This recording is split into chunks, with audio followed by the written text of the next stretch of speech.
பலகை இட்ட படலம். மதுரையில் பாணபத்திரர் என்ற சிவபக்தியால் வறுமை நீங்கிய ஒரு இசைக்கலைஞர் இருந்தார்.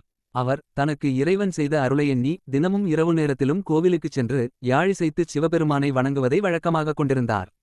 ஒருநாளிரவு பாணபத்திரர் கோவிலுக்குச் செல்லத் தயாரானபோது வானமிருண்டு கடும்புயல் காற்றும் இடிமின்னலும் கூடிய மழை பெய்தது. அந்த கொடுமையான மழையிலும் பாணபத்திரர் பயப்படாமல் நனைந்தபடியே யாழை தூக்கிக் கொண்டு கோவில் நோக்கிச் சென்றார்.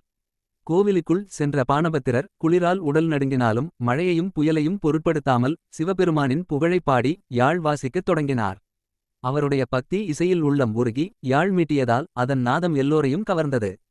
கடும் குளிரிலும் மழையிலும் அசையாமல் இசை பாடிய பாணபத்திரரின் பக்தியைக் கண்டு சிவபெருமான் மகிழ்ந்தார்.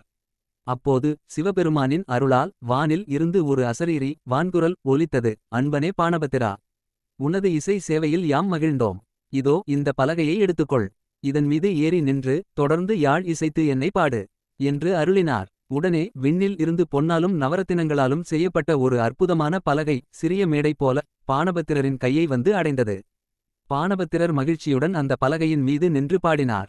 மறுநாள் மன்னன் வரகுண பாண்டியன் சிவபெருமான் பாணபத்திரருக்கு பொற்பலகை அருளியதைக் கேட்டு பாணபத்திரரை மேலும் போற்றி புகழ்ந்து பல பரிசுகளை அளித்தான்.